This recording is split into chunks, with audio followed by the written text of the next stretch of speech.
melanjutkan materi kajian pekan yang lalu ya.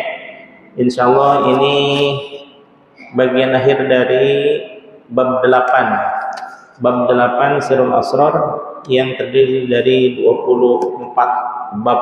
Berarti ada 16 lagi ya. Iya, ada 16 lagi.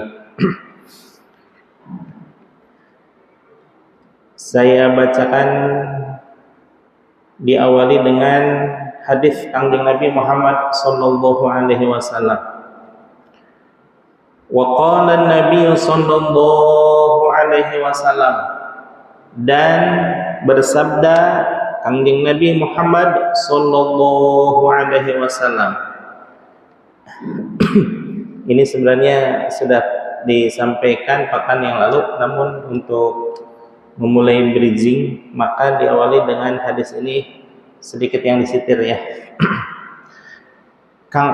Sabda Kangjeng Nabi, kam min rajulin, betapa banyak orang-orang yang meninggal, mata jahilan, yang meninggal dalam keadaan jahil. Jahil itu bermakna kurang berpengetahuan, bukan berarti bodoh, bukan. Jahil di sini dalam artian tidak menggunakan potensinya secara maksimal. Yang katakanlah sehari itu mampu menghafal 2 ayat misalkan ya, ini tidak digunakan sama sekali. Nah, itu dalam rangka penjahilan diri sendiri gitu ya. Mampu menghafal kosakata bahasa Arab mufradat 10 kata misalkan ya. Saya makan bukan santri, buat apa ngapalin bahasa Arab? Ya. Nah, itu padahal sebenarnya potensi setiap orang pun memiliki potensi. Cuma ada potensi yang dimaksimalkan, ada potensi yang setengah menggunakan dan tidak digunakan sama sekali. Ya, Masya Allah. Mudah-mudahan kita mah termasuk orang-orang yang memaksimalkan potensi Allah, biar makin banyak kemanfaatan bagi diri keluarga kita dan juga kemanfaatan untuk orang pada umumnya. Ya. Kam min rajulin, betapa banyak di antara orang-orang mata jahilan, yang meninggal secara jahil, wa qoma, tetapi oleh Allah Subhanahu wa taala dibangkitkan yaumal qiyamati, pada hari kiamat, dikala malak Israfil meniupkan sangkakala yang kedua, maka dibangkitkanlah kaum muslimin wal muslimat. Namun barangkali gitu ya, ada yang kenal dengan saya gitu, Mang Padar mah dulu bukannya orang bodoh gitu ya, tapi kenapa sekarang wa qauma yaumal qiyamati, dan dibangkitkan pada yaumul qiyamah, aliman wa arifan, sebagai orang yang berilmu dan juga orang yang bermakrifat kepada Allah. Nah, ini kenikmatan alam kubur yang nomor 2. Kangjeng Nabi, para wali, para nabi mah dalam kuburnya senantiasa beribadah, bermujahadah untuk munajat dan juga sholat, yang mana sholat ini gerbang akhirnya adalah, kalau pada manusia pada umumnya kan, idza mata ibnu adama, apabila meninggal seorang manusia, in qata'a, maka terputuslah kesempatan untuk beramal, illa min salasin, kecuali dari 3 perkara. Mana itu? Pertama, sedekahtin jariyah. Sedekah jariyah itu artinya sedekah yang dapat dilestarikan, bukan sekedar misalkan gitu ya, saya ngasih permen diemut beberapa menit sudah habislah oleh anak kecil. Tapi kalau saya misalkan sedekah ilmu, sedekah tenaga untuk pembangunan jalan, sedekah tenaga untuk pembangunan puskesmas misalkan ya, yang dinikmati oleh orang banyak, maka jariyah itu artinya berjalan. Walaupun seandainya pemilik sedekah itu sudah meninggal, tapi di hadapan Allah subhanallah rekening pahalanya tetap mengalir. Maka subhanallah, mudah-mudahan kita memiliki rekening pahala tersebut ya, dari sedekah jariyah. Yang kedua, au ilmin yuntafa'u bih, atau ilmu yang bermanfaat. Ilmu yang bermanfaat itu apa? Ilmu yang membuat kita dan orang lain semakin takut kepada Allah, semakin takut melanggar aturan Allah dan Rasulullah, semakin cinta untuk mendekatkan diri kepada Allah. Nah, itu prinsip yang bermanfaat itu. Salah satu dari syarat orang memiliki ilmu bermanfaat adalah pertama adanya sanad. Sanad itu apa? Yang menghubungkan keguruan, keilmuan pada guru-guru sebelumnya. Maka kalau seandainya kita membaca dari buku saja gitu ya, nah, itu mah fungsinya untuk memperkaya khazanah, tapi untuk mencapai barokah. Nah, maka datangi sumbernya. Apa itu sumbernya? Sumbernya ya yang memberikan ilmu tersebut. Apakah itu di pondok pesantren, di majelis taklim, di pengajian, di masjid, di musola dan lain sebagainya. Nah, ya. Maka orang yang membaca buku atau googling atau mendengar di TikTok atau media-media yang lainnya bisa jadi pintar mah pintar, tapi sisi barokahnya kurang, gitu ya. Karena ilmu itu harus didatangi. Dalam artian kalau misalkan sepakat untuk mengadakan suatu pengajian di suatu madrasah, maka mendatanginya itu, walaupun yang mengajarnya pun harus datang jauh-jauh gitu ya, pakai sepeda ontel untuk mencapai madrasah tersebut. Nah, itu artinya berusaha untuk datang. Tapi kalau lagi sayup-sayup gitu ya, lagi di rumah, kemudian rokokan, gelar kopi sambil nyender, tiba-tiba tetangga mendengarkan ceramah Tuan Guru UAS misalkan, kita betapa antusiasnya mendengarkan keilmuan tersebut, maksudnya kita jadi tahu tentang suatu perkara misalkan ya. Nah, beda antara mendengarkan tidak sengaja dengan orang yang sungguh-sungguh datang gitu ya, mengkhususkan waktunya, tenaganya, dan juga tempat untuk mencari keberkahan. Itu dari sisi usahanya Allah menilai keberkahan kita ya, bukan dari ilmunya. Ilmunya bisa jadi keluar dari mulut seorang profesor, tapi hanya mendengarkan YouTube saja gitu ya. Nah, beda kemanfaatan dan keberkahannya. Di sini dikatakan bahwa seseorang bisa saja dalam ketika di alam dunia, bahkan ketika akhir hayatnya, beliau termasuk orang yang jahil. Tiba-tiba Allah membangkitkan ketika di alam yaumul qiyamah itu sebagai orang alim dan orang bermarifat. Ini hubungannya dengan hadis yang nomor 2 ya, bahwa kenikmatan yang kedua diberikan bagi siapa? Bagi seseorang yang meninggal sedang mencari ilmu. Luar biasa gitu ya. Wa kam min rajulin, dan betapa banyak seseorang mata aliman yang meninggal sebagai mata aliman yang meninggal sebagai orang alim, di dunianya terkenal sebagai dosen gitu ya, terkenal sebagai pengajar, terkenal sebagai penceramah dan lain sebagainya. Wa qoma, namun sebaliknya sungguh sangat disayangkan, wa qoma yaumul qiyamati, dan dibangkitkan oleh Allah Subhanahu wa taala pada yaumul qiyamah itu jahilan wa muflisan. Masya Allah, sudah majahil, orang bodoh jadi bodoh, lagi pula muflis.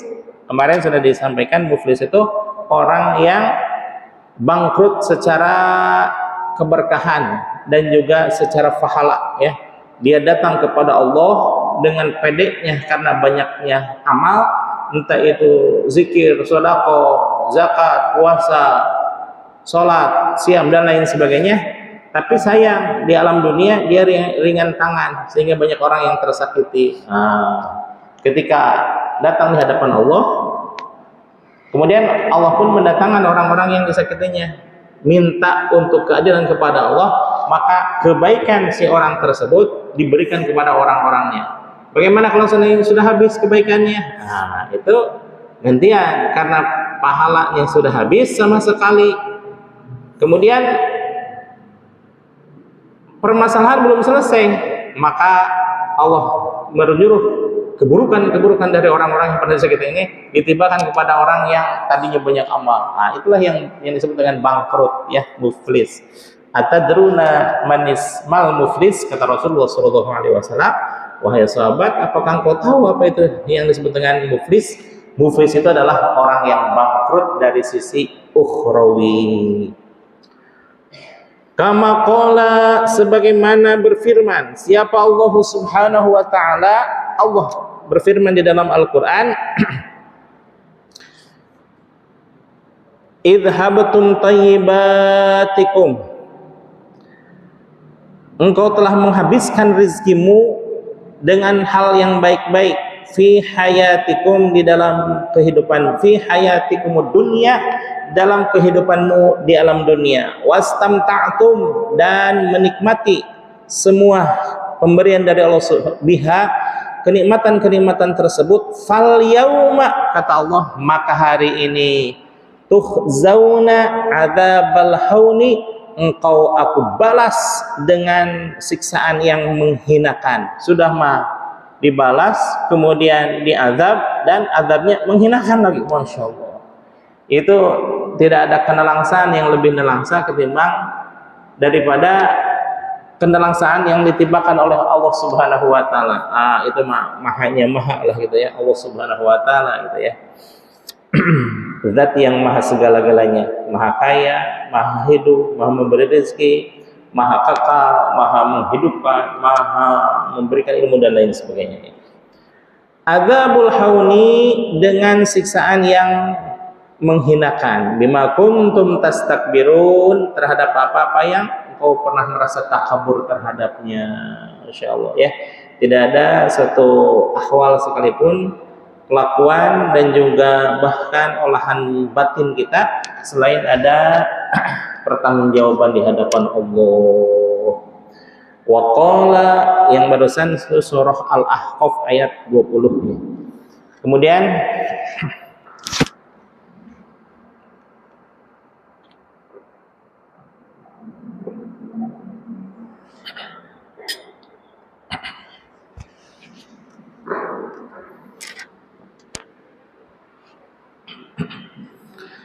di sini Rasulullah SAW menanggapi tentang surah Al-Ahqaf tersebut. Wa qala Rasulullah SAW, dan bersabda Rasulullah SAW, innamal a'malu binniyat, bahwa sesungguhnya setiap amal itu tergantung niatnya. Bisa saja orang niat mencari ilmu misalkan ya, dengan hadir ke pengajian, dengan hadir ke madrasah, dengan hadir ke majelis taklim, tapi salah memasang niatnya untuk apa? Niat ingin dianggap rajin oleh orang-orang. Masya Allah ya. Insya Allah kita terhindar dari semuanya itu, bahwa niat kita untuk mendatangi majelis ilmu itu pertama 4 hal ya. Kalau niat seseorang mencari ilmu itu tidak lepas dari 4 hal. Apa itu? Saya bacakan nazamnya dalam bahasa Sunda ya, mohon maaf. Dumpingan niatan ngao seurna opat perkawis, hiji niat karena Allah ngalaksanakeun parentahna, kaduana niat ngaos ngahirup-hirup agamina Kangjeng Nabi utusan ilahi, katiluna muntostimu niat bade dilakonan ku sorangan sareng sadaya rerencangan kaopatna niat micen kabodohan awak abdi supaya jantan selamat dunia akhirat. Berhubung ini banyak dari luar Sunda, dari Betawi, dari Jawa, dari seberang, karena dari Aceh ya. Pak Fauzi dari Haji Fauzi ya, dari Aceh, dari Palembang. Subhanallah. Saya bahasa Melayu kan ya. Kalau seandainya kita berniat untuk mencari ilmu, tidak lepas niatnya 4 perkara. Pertama, niat untuk mencari rahmat dan ridho Allah. Nah, ini semua apapun yang kita laksanakan, niat yang utama adalah untuk mencari rahmat dan ridho Allah. Yang kedua, itu sejak atau berniat untuk khidmah kepada Rasulullah SAW, dalam artian Rasul punya misi li'i'la'i kalimatillah li'izzatil Islam wal muslimin, menegakkan kalimat Allah serta menegakkan kejayaan bagi kaum muslimin wal muslimat. Artinya kita berkhidmah kepada Rasulullah dengan menghidupkan agama ini. Yang ketiga, niat untuk menghilangkan kebodohan diri sendiri. Kebodohan diri sendiri itu subhanallah ya, tidak ada orang yang lahir ke alam dunia plak langsung jadi pintar, sekalipun dia putra ulama, sekalipun dia putra profesor, tetap harus melalui proses. Itu prosesnya sebagaimana kepompong ulat, semua orang pada takut, namun dia berproses dalam artian berhibernasi, kemudian diam di kepompong, setelah kepompong kemudian menjadi kupu-kupu yang sebagian besar orang senang dengan adanya kupu-kupu. Nah, dalam artian dia setelah menghilangkan kebodohannya, kemudian berubah menjadi orang yang alim dan orang yang bermakrifat, maka dengan kupu-kupu dengan sayapnya itulah diilustrasikan dalam sebuah pondok pesantren, dengan sayapnya itu dia bisa terbang menuju Allah Subhanahu wa taala. Bil jahri wa bil khafi, dengan zikir jahr dan zikir khafi dia mencari dan mengusulkan dirinya kepada Allah Subhanahu wa taala. Yang keempat, niat untuk diamalkan. Sayang sekali banyak orang yang terpenjara dengan keilmuan. Artinya dia hanya mencari ilmu saja tanpa ada niat untuk diamalkan. Justru Rasulullah SAW, kenapa Islam itu bisa tegak sampai zaman sekarang? Itu karena adanya orang-orang yang menyampaikan ilmu.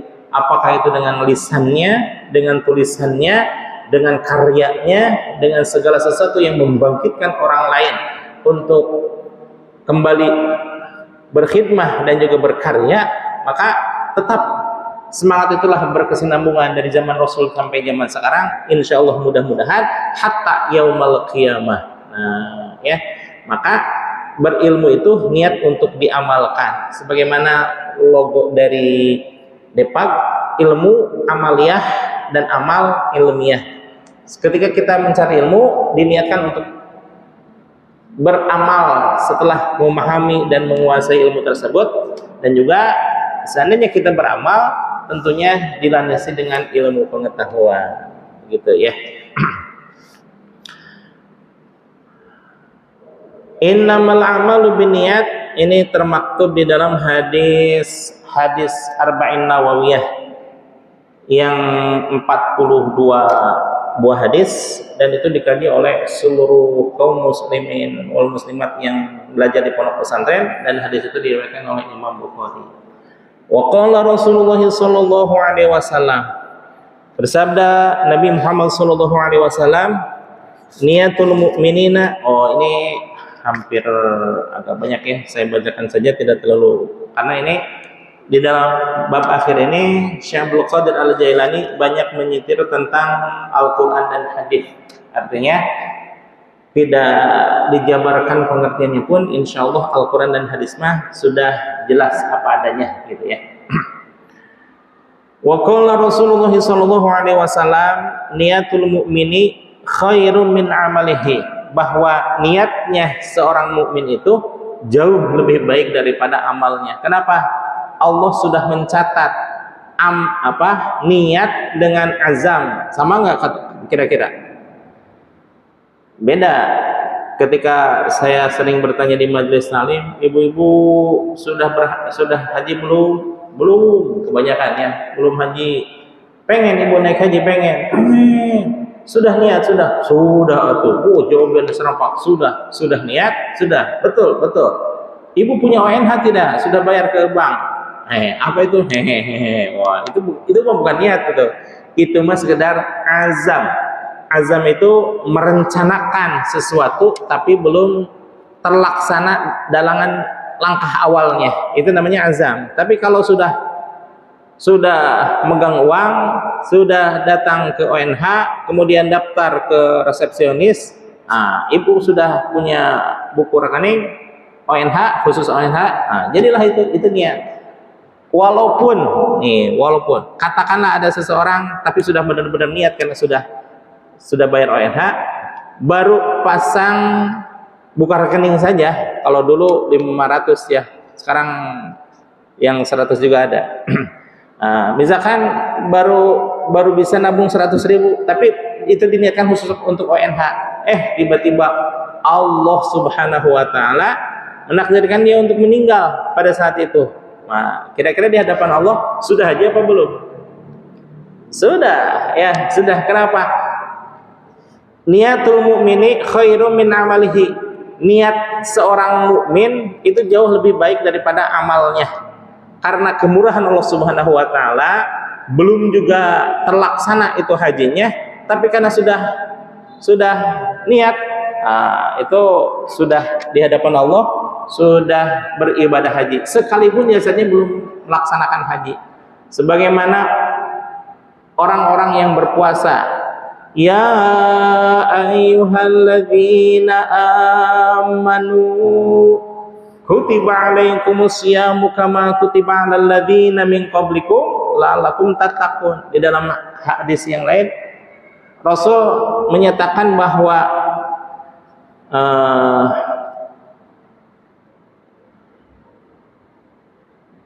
man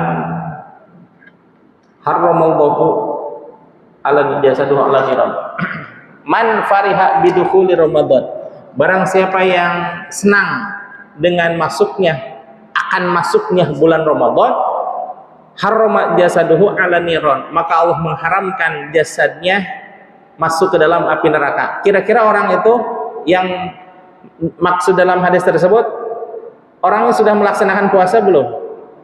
Belum ya, baru hanya sekedar senang saja gitu ya. Kalau di kampung-kampung dulu untuk menandai masuknya bulan Ramadan, besoknya Ramadan, itu anak-anak itu sudah pada berkeramas. Kenapa? Untuk menyambut bulan Ramadan katanya. Itu orang tua menanamkan rasa kesenangan kepada diri dengan adanya bulan Ramadan, ya gitu ya. Jadi niatul mu'mini khairum min amalihi, bahwa niatnya kaum mukminin itu lebih baik daripada amalnya. Ini ada dua pengertian.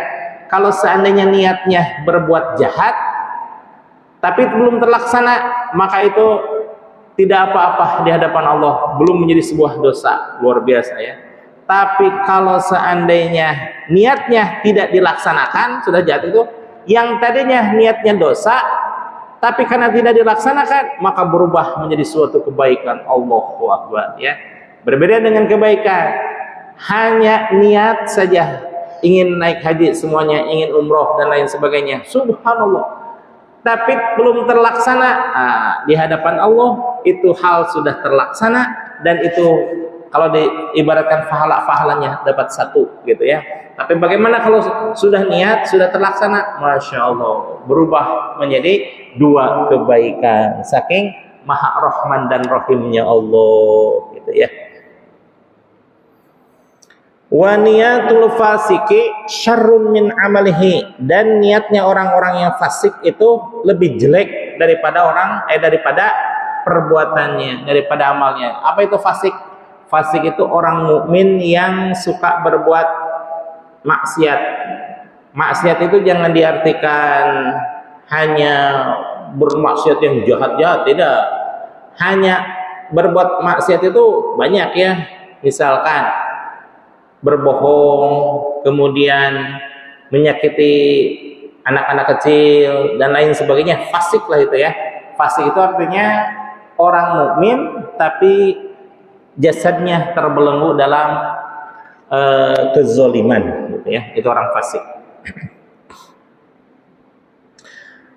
Rawahu al-Baihaqi, hadis tersebut diriwayatkan oleh Imam al-Baihaqi. Li'anna niyata, karena sesungguhnya niat binaul a'mali adalah bangunan suatu amal, kama waroda, sebagaimana datang dari hadis Kangjeng Nabi Muhammad sallallahu alaihi wasallam, bina'us sahihi, adapun niat yang baik, ala sahihi, terhadap niat yang baik, sahihun, itu adalah suatu kebaikan. Wa bina'ul mufsidi, dan niat yang rusak atau meniatkan suatu perkara dengan kezaliman, alal fasidi, terhadap suatu keburukan, fasidun, itu adalah betul-betul suatu keburukan. Masya Allah ya, niatnya saja sudah dianggap sudah melaksanakan bagi Rasulullah dan di hadapan Allah dan di hadapan Rasulullah. Wa qala Allah Ta'ala, dan berfirman Allah Subhanahu wa taala, man kana yuridu hartsal akhirah, barang siapa yang menginginkan keuntungan di akhirat, yazid lahu fi harthihi, maka aku tambahkan di dalam balasannya, balasan akhirah ya, hartsal akhirah. Man kana yuridu hartsal akhirati, barang siapa yang menginginkan kebaikan dari pekerjaan ukhrawi, nazid lahu fi hirsihi, maka aku tambahkan di dalam keuntungannya. Wa man kana yuridu harsad dunya, dan barang siapa yang menginginkan keuntungan dunia, nu'tihi minha, yang mengikuti di dalam dunia itu sendiri, wa ma lahu, dan sesudahnya, fil akhirati, adapun di akhirat, min nasibin, tidaklah dia mendapatkan apa-apa, karena niatnya sudah memang keinginan dunia. Maka ini banyak yang terlewatkan Bapak hadirin jemaah sekalian. Kita bekerja di luar rumah, katakanlah di luar kota, banyak yang meniatkan hanya sekedar kerja saja, hanya sekedar mencari nafkah saja, tidak dicantelkan itu niatnya kepada Allah. Padahal kalau diniati karena Allah, subhanallah, bisnis apapun itu, niaga apapun itu, semuanya menjadi ibadah. Jadi ibadah itu bukan hanya sholat dan zakat, tapi haji saja, bukan. Niat karena sesuatu, karena Allah, pokoknya segala sesuatu dicantelkan kepada Allah, maka yang dunia itu menjadikan jadi ibadah. Gajinya ibadah, keuntungannya ibadah, upahnya ibadah. Maka sangat disayangkan kalau tidak atau melupakan niat kepada Allah ini ya. Ya, niat sama tidak niat tetap aja niatnya dapatnya segitu-segitu juga. Tapi kalau niatnya karena Allah, subhanallah, selain mendapatkan rezeki yang halal, rezeki yang berkah, dan keberkahan itu ziyadatun fil khair, karena diniatkan karena Allah, maka keluarga atau anak istri kita memakannya pun digunakan untuk beribadah, karena bertambah, ziyadatun fil khair, tambah dalam keberkahan. Surah Asy-Syu'ara ayat 20 ya. Sedikit lagi. Fal wajibu 'alal 'abdi, maka adapun yang wajib atas seorang hamba, talabu hayatil qalbi, adalah mencari tentang kehidupnya hati atau menghidupkan hati, al-ukhrawiyati, yang sebangsa ukhrawi, yang terkait dengan hal-hal yang berkaitan dengan ukhrawi, min ahli talqin, dari seseorang yang suhibut talqin, yang berwenang untuk memberikan talqin. Talabu hayatil qalbi, mencari kehidupan qalbu atau cari yang bisa menghidupkan qalbu, al-ukhrawiyah, sebangsa ukhrawi, min ahli talqin, dari seseorang yang ahli talqin. Di dunia, ketika berada di alam dunia, qoblal fautil waqti, sebelum berhentinya waktu, artinya sebelum habisnya usia kita, atau bahkan sebelum hancurnya dunia ini dengan kiamat, maka tetap wajib untuk mencari ahli talqin. Ukhidha kalimatul la ilaha illallah, didapatkan itu kalimah la ilaha illallah, min qalbin taqiyyin naqiyyin, dari seseorang yang naqiyyin. Naqiyyin itu bersih dari segala sesuatu selain Allah Subhanahu wa taala. Taqiyyin, yang sangat bertakwa kepada Allah Subhanahu wa taala. Apakah masih ada zaman sekarang? Justru karena disebutkan oleh Kangjeng Nabi seperti ini, ya pasti ada gitu ya. Kama qala Rasulullah sallallahu alaihi wasallam, sebagaimana Rasulullah sallallahu alaihi wasallam menyatakan, man talabad dunya, barang siapa yang mencari dunia, bi a'malil akhirah, dengan amalan akhirat. Misal gitu ya, mohon maaf. Mencari tolabat dunia, mencari prioritas, popularitas, mencari kekayaan, bi'amalil akhirah, dengan, ya mohon maaf ini sebenarnya agak rawan ini, agak canggung ini apa ya, bi'amalil akhirah, dengan kehidupan ukhrawi. Contohnya ngajar. Kalau ngajar, walaupun yang diajarkannya itu bahasa Arab, fikih, kemudian sirah nabawiyah dan lain sebagainya, tapi niat ingin mencari kehidupan duniawi, maka itu sangat terlarang dan sangat terhina di hadapan Rasulullah sallallahu alaihi wasallam, ya. Fala nasiba lahu fil akhirah, di akhirat dia tidak akan mendapatkan apa-apa kalau seandainya niat mencari dunia dengan pekerjaan ukhrawi. Kan ada ya pemuka agama juga banyak yang palsu, ustadz juga banyak yang palsu. Salah satu sebab kenapa Tuan Guru UAS selalu menyebutkan dirinya di dalam awal kata itu ustadz, karena ketika pulang dari Mesir, habis itu ke Maroko, pulang dari Maroko, yang beliau ahli hadis, ahli Al-Quran, S2 dan lain sebagainya, dilihat di koran Riau itu, kalau di kota mah pos kota lah gitu ya, pos kota, iklannya Ustadz Anu mengeraskan segala macam, mengharmoniskan keluarga. Masya Allah katanya, ini dukun-dukun kenapa pakai Ustadz? Maka sejak itulah katanya Al-Mukarram Ustadz Tuan Guru UAS menggunakan Ustadz untuk membedakan dirinya dengan yang lain, bahwa dirinya betul-betul seorang Ustadz. Ustadz itu luar biasa itu. Di Mekah Al-Mukarramah, di Timur Tengah, itu yang bergelar Ustadz itu yang berhak untuk menyebutkan atau disebutkan oleh orang lain Ustadz, itu yang sudah bergelar profesor, doktor, baru boleh menyandang gelar Ustadz. Apalagi di Mesir tuh ya. Mesir kalau pecinya di sini ada ya, putih, kemudian tengahnya merah.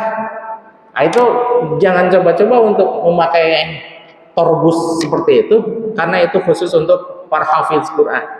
Hafiz Quran pun bukan hanya hafal Quran, ya hafal seperti Tuan Guru Wah gitu ya, yang hafal tafsirannya, letaknya, ayat dan lain sebagainya. Nah, baru boleh menggunakan torbus Al-Azhari namanya ya. Torbus Al-Azhari untuk ulama Mesir, khususnya yang keluaran Al-Azhar, itu menggunakan torbus, di sini putih, tengah-tengahnya merah. Oh, luar biasa itu ya. Sedikit lah, sedikit lagi nih. Ya, insya Allah kita terhindar dari mencari dunia dengan amalan akhirat ya. Makanya ini saya teringat sekali ya ucapan ayah anda saya, bahwa kalau seandainya mau ngejar karir dari berkarir di keustadan katanya, ya mohon maaf lah, ustadz di Indonesia dengan ustadz di kampung di Timur Tengah beda ya. Ya ini mau ucapan ayah saya gitu ya.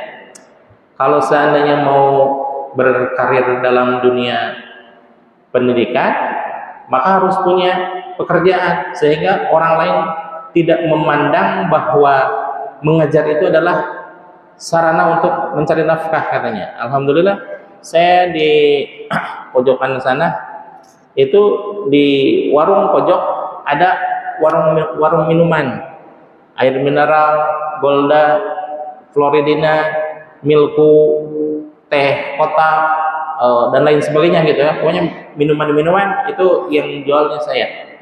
Di kantin memang ada 4 orang para pedagang, yang satu pedagang dengan pedagang yang lain itu tidak boleh sama. Kenapa? Biar tidak terjadi persaingan gitu ya. Mau jualan apapun bebas dan tidak ada apa-apanya gitu ke sekolah ya. Hanya satu yang tidak boleh dilanggar itu tidak berdagang dengan perdagangan yang sama gitu ya. Misalkan kalau saya dari awal memang mengkhususkan diri untuk jual minuman, ya minuman aja gitu ya. Kalau yang lain ya mereka yang lain. Nah dengan seperti itu kadang anak-anak juga banyak yang bertanya, Pak Kodar katanya, kenapa jualan seperti ini? Sunnah Rasul, saya bilang. Sunnah Rasul. Memang benar-benar sunnah Rasul ya. Saya setiap orang yang menyayangkan saya berdagang seperti itu, tidak, selamanya saya tidak akan melepaskan dagangan ini katanya. Karena selain dari sunnah Rasul, pekerjaan Rasul sebelum menjadi nabi, ini memberikan seolah-olah menghidupkan kenangan saya dengan ayah gitu ya, bahwa saya harus memiliki pekerjaan yang dengan pekerjaan itu ya sedikit banyak lah untuk menghidupkan keluarga gitu ya.